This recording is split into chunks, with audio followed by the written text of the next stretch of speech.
오늘 여러분하고 강의할 내용은 지금 제가 계속 은유에 대해서 연속적인 강의를 하고 있습니다. 지금 13번째인데 앞으로도 이게 20번이 넘어갑니다. 그래서 지금까지 우리나라에서 시학 강의로서 은유의 시학이라는 것으로 이렇게 연속적으로 이렇게 강의한 일은 없습니다. 제가 평생 시학 교수로 또 시학 강의를 해왔고, 그래서 마지막으로 이 시학의 가장 하이라이트를 체계적으로 정리해보자. 그럼 시학의 하이라이트가 뭐냐? 그 절정이 은유입니다. 그래서 이 은유에 대해서 아주 끝장을 내보겠다, 이런 생각을 가지고 철저히 지금 강의를 하고 있습니다.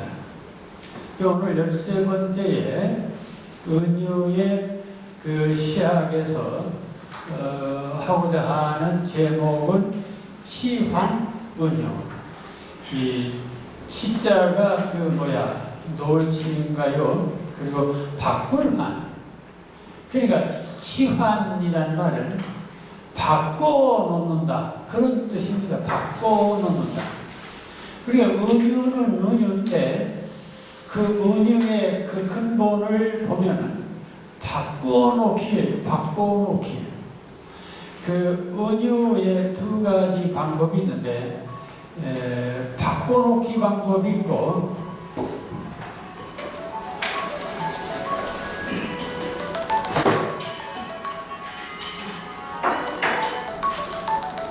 여보세요? 네. 알고 있습니다. 네, 봤어요. 네.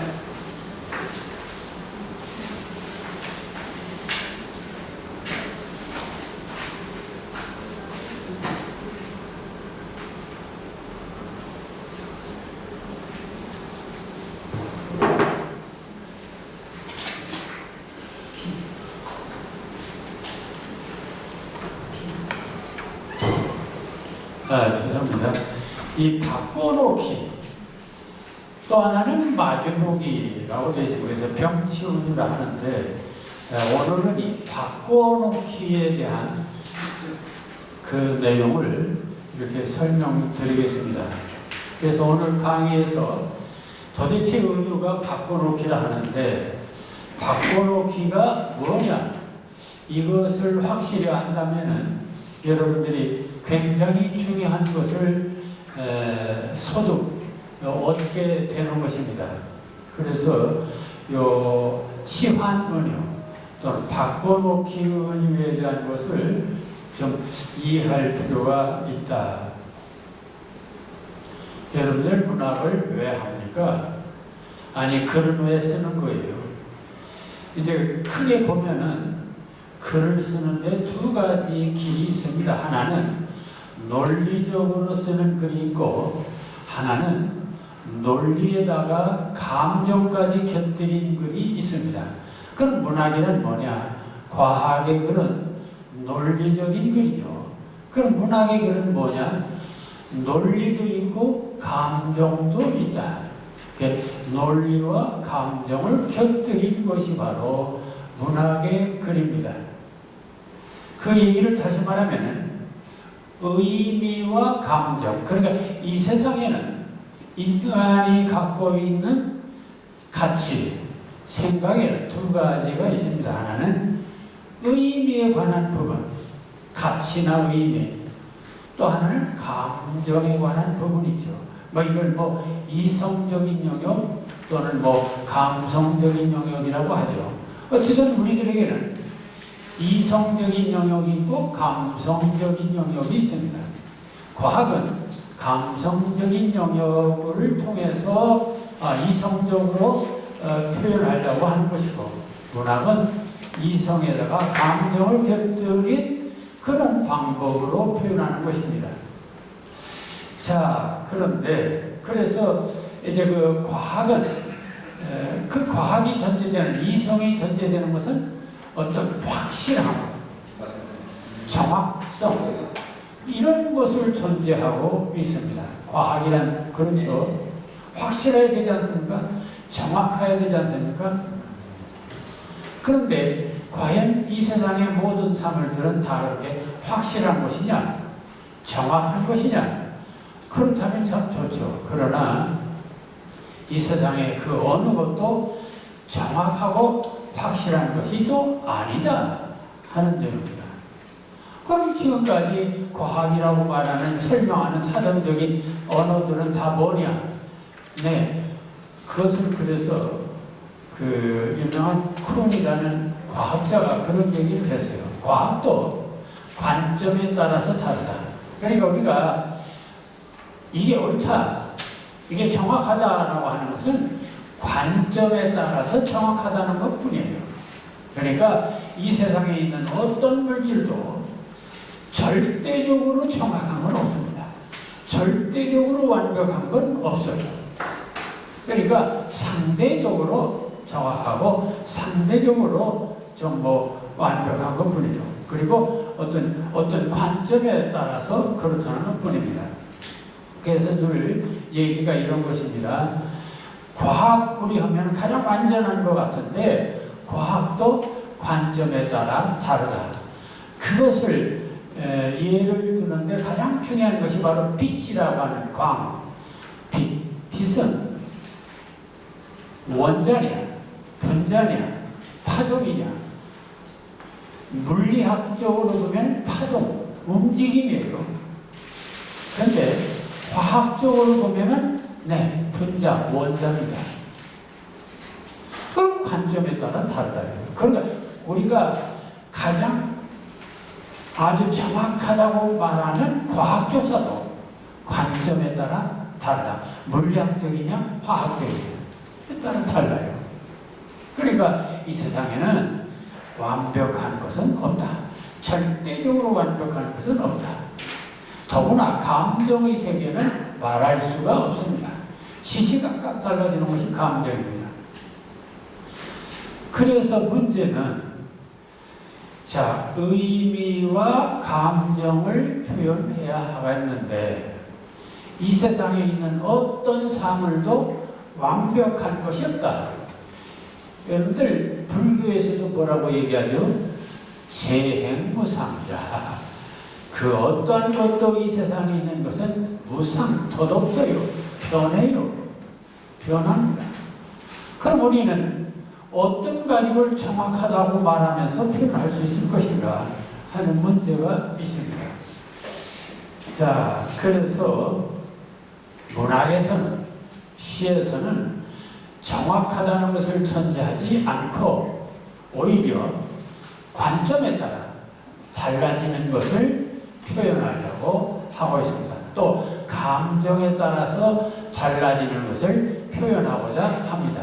그러니까 시시각각으로 똑같은 꽃이라 하더라도 아침에 핀 꽃, 저녁에 꽃 다르죠. 또 아침에 본 꽃의 감정, 저녁에 본 꽃의 감정이 다르죠.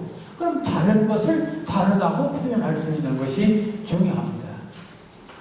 자, 그런 것이 바로 문학의 세계입니다.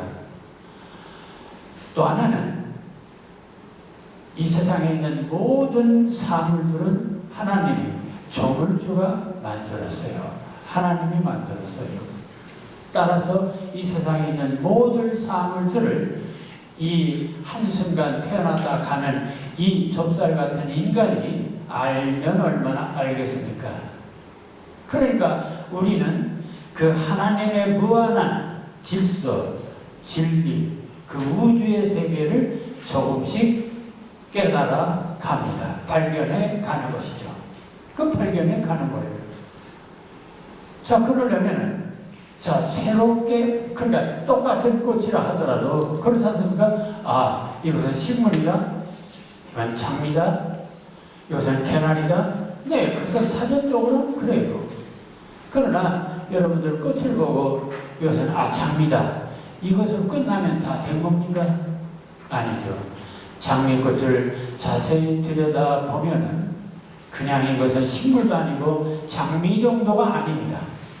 이거야말로 어떤 뜨거운 사랑의 불꽃 같은 모습이 보이기도 하고 열정을 표현한 것 같기도 하고 그건 정말 말할 수 없는 어떤 그런 세계가 보여요. 이 새로운 모습이 보인다는 것입니다. 그러면 우리는 사전적으로 아는 것은 식물, 장미 이거밖에 없습니다. 근데 새로운 모습이 보인다? 새로운 느낌이 있다? 이때 어떻게 할 거예요? 뭐라고 얘기해요? 아, 이건 장미자로 끝나나요? 장미자로 끝날 수가 없어요. 그럼 새로운 말을 해야겠죠. 새로운 의미를 부여해야겠죠. 새로운 감정을 부여해야 하겠죠. 아니, 그런데 새로운 감정이나 의미를 부여하려니 부여할 단어가 없어요. 적절한 단어가 없어요. 근데 어떻게 하겠어요? 그래서 새로운 단어, 새로운 감정, 새로운 세계를 발견했을 때 그것을 명명할 수 있는 적당한 단어가 없다. 없을 때 어떻게 하겠어요? 이때 필요한 것이 바로 은유 비유법이라는 것입니다. 그것을 메타포, 영어로 메타포라 하죠. 네, 메타포의 본뜻은 메타, 넘어서다, 오버, 캐리, 포는 옮기다. 그러니까 넘어서서 옮기다. 지금 이게 장미인데 그러나 장미 가지고는 안 되겠어. 뭔가 정열적인 어떤 정열의 불꽃 이런 느낌이 든다는 말이죠. 이 정열의 불꽃 장미라는 말이 아니에요. 이거 정열의 불꽃이라고 바꾸고 싶어요. 그럼 장미를 정열의 불꽃이라고 바꾸는 것이 뭐예요? 그게 은유입니다. 그게 비유예요. 그게 메타포, 영어로 유식하게 말하자면 메타포. 아마 앞으로 이 은유의 시합을 하려면은 계속 메타포 할 텐데, 메타포. 네. 그게 은유입니다. 그러니까, 은유라는 방법이 아니고는 새로운 느낌, 새로운 세계, 새로운 감정을 드러낼 수가 없습니다. 길은 유일한 거예요. 네, 길은 하나밖에 없어요. 바로 그겁니다. 그러니까, 자, 여러분들이 시를 쓰면서 내가 글 좀 써야겠다 하면서 정말 철저하게 신앙처럼 가슴에 새겨야 할 일이 뭐냐? 아, 시는 메타포, 은유를 사용하는 존재다. 은유를 써야만 시가 된다. 은유를 쓰기 때문에 시인이다. 그런 겁니다. 그러니까 우리가 이 은유에 대한 철저한 지식, 기술, 훈련을 닦아야 됩니다. 그래야만 시를 쓸 수가 있는 거예요. 또 문학을 이해할 수가 있는 것입니다. 하나님의 아들이신 예수님조차도 천국을 이 무식한 세상 백성들에게 가르쳐야겠는데 가르칠 방법이 없어요. 어떻게 가르쳐요? 그래서 비유를 통해서 가르쳤어요. 그래서 성경에도 그런 얘기를 하죠. 예수님이 많은 제자들에게 설교를 하시는 비유가 아니면 말씀하시지 아니하시더라 라는 얘기를 해요. 비유가 아니면 말씀하시지 아니하더라. 왜? 비유가 아니면 천국이란 거대한 비밀의 세계를 설명할 길이 없기 때문에 그렇습니다. 그러니까 예수님도 여러분들 하나님의 아들은 절대자죠. 절대자이신 하나님조차도 천국이란 그 어마어마한 비밀을 백성들에게 가르칠 때 비유로 가르치셨다. 비유, 무엇을 견주어서 보여주셨다. 그게 은유입니다. 그게 바로 은유예요. 그러니까 여러분들이 은유가 뭐냐, 왜 문학에서 은유인가 하는 것을 정말 확실하게 알고 평생 그 은유를 가지고 평생 전쟁을 하고 목숨을 걸어나가는 게 작가의 자세고 작가 정신입니다. 이걸 터득하지 않고는 그냥 흉내내다 가고 그냥 폼만 잡다 가는 거예요. 자, 그래서 의미와 감정 표현의 두 방법. 그래서 그러니까 어쨌든 새로운 것, 뭔가 보다 깊이 있는 것, 어차피 변하는 것을 표현하려면은 은유라는 방법밖에는 표현할 길이 없다. 자, 그걸 전제하고요. 자, 그러면은 은유로 표현하는데, 자, 그럼 은유가 도대체 뭐냐? 뭐 수없이 얘기하는 거지만 은유라고 하는 것은 메타포,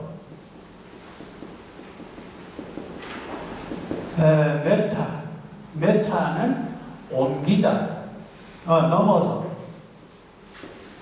포는 옮기다.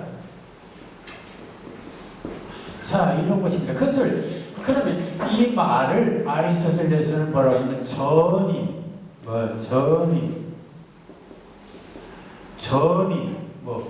전이란 말도 옮길 전자, 옮길 이자 아닙니까? 그러니까 구를 전자, 옮기다라는 뜻입니다.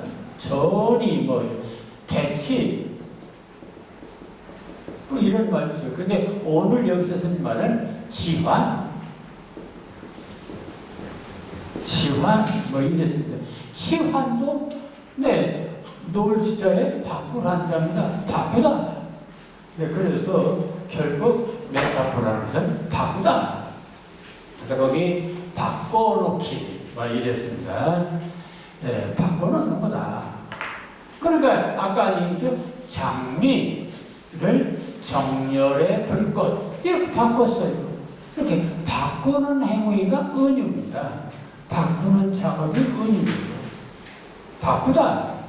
그래서 이것을 바꿔놓기, 옮기기, 이렇게 얘기. 그러면 바꾸다, 옮기다라는 말을 유식하게 말할 때 창조다. 그러는 거예요.